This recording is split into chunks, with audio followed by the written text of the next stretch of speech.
Bienvenidos a una nueva inmersión en un tema que realmente nos interpela en estos tiempos. Vamos a hablar de la relación entre el miedo, el poder y, bueno, este auge del neofascismo que estamos viendo y cómo el miedo se usa como herramienta para controlar las sociedades. Claro, y Mm. para eso nos vamos a basar en varios artículos académicos y opiniones de expertos que han investigado las dimensiones, digamos, psicológicas y sociales del miedo. Ajá. Y también vamos a intentar ir un poco más allá del pesimismo, digamos. Vamos a recurrir a las ideas de un filósofo, Baruch Spinoza, que propone una alternativa basada en la potencia colectiva y la alegría. Interesante. A ver.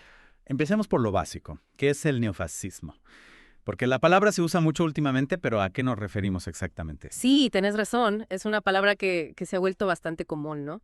Pero bueno, podemos decir que el neofascismo se caracteriza por la exaltación de la nación, la xenofobia, el rechazo a la diversidad, el autoritarismo y algo fundamental, el uso del miedo y la ira como motores para movilizar a la sociedad. Claro, como que se alimenta de esas emociones, ¿no? De lo más básico. Si pensamos en ejemplos concretos como Javier Milei en Argentina, ¿cómo encaja su discurso en esta dinámica del miedo? Bueno, hay un autor que estamos analizando, Enrique Cartintero, que habla de la cólera neofascista, ¿no? Y la retórica de Milei, digamos, apela a la frustración, al enojo de la gente y los dirige hacia chivos expiatorios, ¿no? Como los políticos tradicionales, la Bien. casta, los zurdos, etcétera. Quería esa narrativa de nosotros contra ellos, ¿no? Y él se presenta como el salvador, como el que viene a rescatar a la nación. Es así como opera el miedo a nivel social. Exactamente. Y lo interesante es que el miedo como herramienta de control social no es algo nuevo, ¿eh? Si nos remontamos a las sociedades preindustriales, por ejemplo, entre los siglos XVIII y XVIII, el miedo era omnipresente. Ah. El historiador Jean Delumeau distingue dos tipos de miedo, los espontáneos y los reflejados. ¿Y cuál es la diferencia entre estos dos tipos de miedo? Bueno, los miedos, digamos, espontáneos son reacciones, digamos, naturales ante amenazas reales e inmediatas. Por ejemplo, el miedo a una tormenta, a una epidemia, ¿no? Claro. En cambio, los miedos reflejados son construidos socialmente y diseminados por aquellos que están en el poder para controlar a la población. La veo. Un ejemplo serían los miedos al fin del mundo, a Satanás, a la brujería, que eran utilizados por la iglesia en ese momento para mantener su poder. Es increíble cómo algo tan intangible como el miedo puede ser una herramienta tan poderosa para controlar a la gente. Y me pregunto, ¿cómo funciona esto a nivel psicológico? ¿Qué mecanismos hacen que el miedo sea tan efectivo? Para comprender esto, podemos recurrir a las teorías de Sigmund Freud, el padre del psicoanálisis, quien dedicó gran parte de su obra a estudiar la angustia, Freud, que es como él llamaba al miedo. un personaje sin duda complejo. ¿Qué nos puede aportar su teoría en este caso? Bueno, Freud identificó que la angustia o el miedo no siempre proviene de una amenaza real e inmediata. Él hablaba de la angustia neurótica, que surge de conflictos internos, de pulsiones reprimidas. O sea que nuestros propios miedos internos pueden ser utilizados en nuestra contra. Exactamente. Y Freud también habló de la angustia social, un concepto clave para entender el miedo en el contexto del neofascismo. Observó cómo la Primera Guerra Mundial debilitó los lazos éticos entre las personas, creando un clima de desconfianza, de inseguridad, y esto se traducía en una angustia generalizada. Interesante como un evento histórico tan traumático puede generar un caldo de cultivo perfecto para el miedo y la manipulación. Totalmente. ¿Y cómo se conecta esto con el auge de los neofascismos? Si seguimos, digamos, la línea de Freud, ¿a dónde nos lleva? Bueno, Freud conecta esta angustia social con el concepto del superyo. El superyo, esa voz crítica que todos llevamos dentro. Exacto. Freud argumentaba que el superyo, o sea, la conciencia moral, se forma a partir de la interiorización de la agresión. En otras palabras, la agresión que no podemos expresar hacia afuera, la dirigimos hacia nosotros mismos, creando un sentimiento de culpa, la necesidad de castigo. Es como si termináramos controlándonos a nosotros mismos por miedo al castigo. Exactamente. Entonces, este mecanismo de autocontrol, basado en la angustia, es lo que los movimientos neofascistas explotan. ¿Cómo lo hacen? Bueno, aprovechan la incertidumbre y la angustia que ya existe en la sociedad. Ah. La amplifican y la dirigen hacia objetivos específicos. Listo. Identifican ciertos grupos, ¿no? Inmigrantes, minorías, la izquierda política, y los presentan como la fuente de todos los males, generando un miedo irracional hacia ellos. Como si buscaran un enemigo común para unir a la gente a través del miedo. Exactamente. Y esto, por supuesto, tiene consecuencias. Por supuesto. El miedo erosiona la confianza, destruye el tejido social y allana el camino para la violencia y la represión. Y volviendo a figuras como Javier Milei, su retórica se basa en este mecanismo. Utiliza un lenguaje agresivo, provocador, que busca generar miedo e indignación. Despierta los miedos más primitivos, creando una sensación de amenaza constante. Es un panorama bastante desalentador.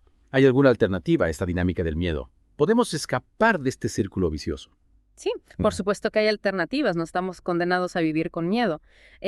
Para explorar estas alternativas me gustaría traer a la mesa el pensamiento de Baruch Spinoza, Spinoza. un filósofo que ofrece una visión completamente distinta a la del miedo y el control social. Spinoza, si no me equivoco, fue excomulgado por la comunidad judía en el siglo XVII. ¿Qué tiene él para decirnos sobre el miedo y el neofascismo en el siglo XXI? Justamente por su experiencia de exclusión y persecución, Spinoza comprendió la necesidad de una ética basada en la razón y la compasión, no en el miedo y la superstición. Y sus ideas son sorprendentemente relevantes para entender cómo podemos contrarrestar la influencia del neofascismo hoy. Me interesa. Contame un poco más sobre su filosofía y cómo se relaciona con lo que venimos hablando. Bueno, Spinoza parte de una premisa fundamentalmente distinta a la de Hobbes, que veía al ser humano como un lobo para el hombre, movido por el miedo y el egoísmo, y que por eso necesitaba un estado fuerte que lo controle. Spinoza, en cambio, no cree que nazcamos como individuos aislados y egoístas. Para él, nacemos en un colectivo social que nos individualiza, es decir, nuestra identidad se forma en relación con los demás, a través de la interacción y la cooperación. Es una idea interesante, pensar que nuestra individualidad se construye a partir de nuestras experiencias en comunidad. Pero, ¿cómo se relaciona esto con la política y con la lucha contra el neofascismo? Bueno, aquí es donde entra el concepto de potencia colectiva, una idea central en el pensamiento de Spinoza. Para él, la potencia no es algo que poseemos individualmente, sino que surge de la conexión entre las personas, de la capacidad de afectar y ser afectado por los demás. Es como si nuestra energía vital se multiplicara cuando nos relacionamos con otros, cuando colaboramos, cuando trabajamos juntos hacia un objetivo común. Suena inspirador, pero ¿es realmente posible construir una política basada en la potencia colectiva en un mundo donde parece prevalecer el individualismo y la competencia feroz? Es un desafío, sin duda. Pero Spinoza nos invita a pensar en la política no como un juego de poder donde unos ganan y otros pierden, sino como un proceso de construcción colectiva donde todos podemos participar y contribuir al bien común. Es una visión que desafía las estructuras tradicionales de poder, donde las decisiones se toman desde arriba y se imponen a la mayoría. O sea, una política más horizontal, más participativa, donde la gente tenga un rol activo en la toma de decisiones. Y en este modelo, ¿qué lugar ocupa la alegría? Mencionaste antes que Spinoza le daba mucha importancia. Exactamente. Para Spinoza, la verdadera libertad no es la libertad individual de hacer lo que uno quiera sin importar las consecuencias, sino la libertad colectiva de crear un mundo más justo y equitativo. Un mundo donde todos tengamos las mismas oportunidades de desarrollar nuestro potencial. Y aquí es donde entra la alegría. Spinoza no la ve como una simple emoción placentera, sino como una fuerza vital que nos impulsa a la acción y a la transformación. ¿Podrías darnos un ejemplo concreto de cómo se manifiesta esta alegría en la acción política? Por supuesto.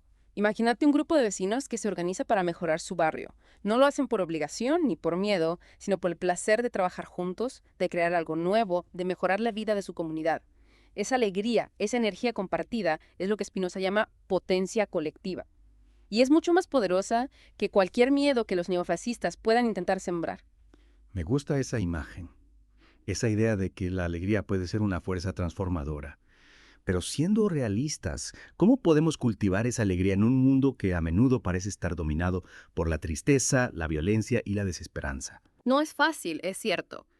Pero creo que hay muchas maneras de cultivar la alegría en nuestra vida diaria, incluso en medio de las dificultades.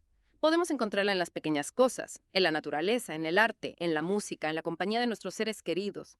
Y también podemos encontrarla en la acción colectiva, en la lucha por un mundo mejor, en la solidaridad con aquellos que sufren. Entonces estás diciendo que la alegría no es un lujo, sino una necesidad, una herramienta fundamental para resistir al miedo y a la manipulación. Exactamente. La alegría, para Spinoza, es una manifestación de la potencia, de la capacidad de conectar con los demás y de construir algo nuevo. No es una alegría pasiva o egoísta, sino una alegría que surge de la participación activa en la vida comunitaria, en la construcción de un futuro más justo y equitativo para todos. Y esa alegría, esa fuerza vital, es el antídoto perfecto contra el miedo y la manipulación que promueven los neofascismos. Es una idea poderosa. Mientras que el miedo nos paraliza, nos encierra en nosotros mismos y nos hace desconfiar de los demás, la alegría nos abre al mundo, nos conecta con otros, nos da la energía para luchar por lo que creemos. Exactamente. Elegir la alegría como motor de nuestra acción, como fuerza transformadora de la realidad.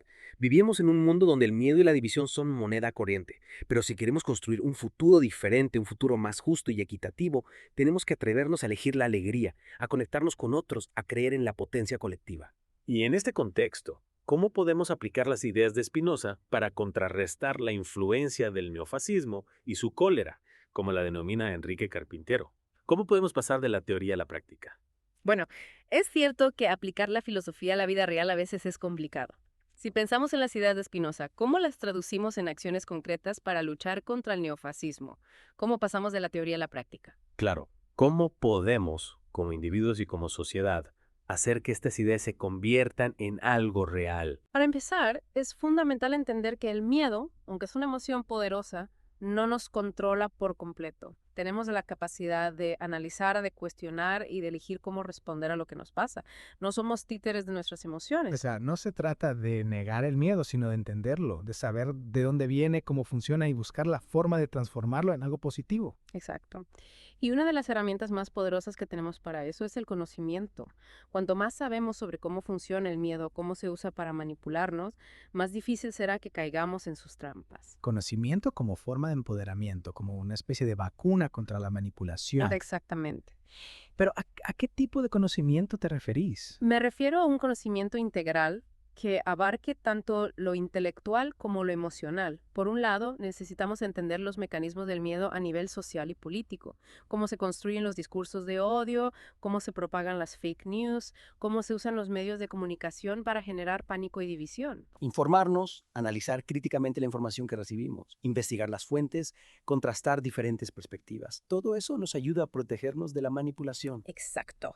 Pero también es crucial cultivar un conocimiento emocional, una comprensión profunda de nuestras propias reacciones, nuestros miedos, nuestras vulnerabilidades, porque los neofascistas no apelan a la razón, sino a las emociones.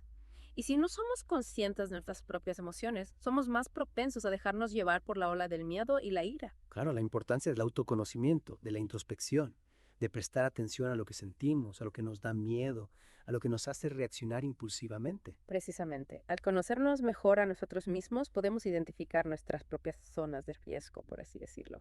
Y a partir de ese autoconocimiento podemos desarrollar estrategias para gestionar nuestras emociones, para no dejarnos arrastrar por la corriente. Y en ese sentido, ¿qué tipo de estrategias podemos usar?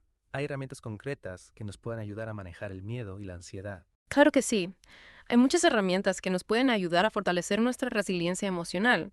Por ejemplo, la práctica de la atención plena, la meditación, el yoga, nos ayudan a tomar conciencia de nuestras emociones en el momento presente, sin dejarnos llevar por ellas. Es como crear un espacio de pausa de observación entre el estímulo y la reacción. Me gusta esa imagen, la del espacio de pausa. Es como si nos diéramos la oportunidad de elegir cómo responder en lugar de reaccionar automáticamente desde el miedo o la ira. Claro.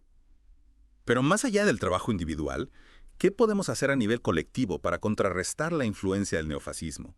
¿Cómo podemos poner en práctica esa idea de Spinoza de la potencia colectiva? La potencia colectiva se construye a través de la conexión, la cooperación, la solidaridad. Necesitamos fortalecer los lazos comunitarios, crear espacios de encuentro e intercambio donde podamos conocernos, comprender nuestras diferencias y construir una visión compartida del futuro. Reconstruir el tejido social que el neofascismo busca destruir. Generar espacios donde la confianza y la solidaridad puedan florecer. Exactamente. ¿Y qué papel juega la alegría en este proceso? La alegría es fundamental. No se trata de una alegría ingenua o superficial, sino de una alegría que nace de la conexión profunda con otros, del compromiso con la justicia social, de la lucha por un mundo mejor. Una alegría que nos da la fuerza para resistir, para no dejarnos vencer por el miedo, para seguir creyendo en la posibilidad de un futuro diferente. Encontrar la alegría en la resistencia, en la lucha, en la construcción colectiva de un futuro donde el miedo no tenga la última palabra. Es un mensaje poderoso y creo que nos deja con una buena dosis de esperanza. Exactamente. Y para cerrar, me gustaría recordar una frase del escritor y cineasta italiano Pier Paolo Pasolini, que Enrique Carpintero cita en su texto. Si no se grita viva la libertad, humildemente, riendo, no se grita viva la libertad. Si no se grita viva la libertad con amor, no se grita viva la libertad. Una frase que nos recuerda que la verdadera libertad no se conquista desde el odio o el miedo, sino desde la alegría, la humildad y el amor. Que la alegría sea nuestra arma, nuestra brújula, nuestra fuente de energía inagotable en la lucha contra el neofascismo y todas las formas de opresión. Así es. Gracias por acompañarnos en esta profunda inmersión. Esperamos que les haya brindado herramientas para comprender y enfrentar los desafíos de nuestro tiempo. Gracias por escuchar Geopolítica, un podcast de Enrique Aureli. No olvides apoyar y compartir nuestro trabajo. Hasta la próxima.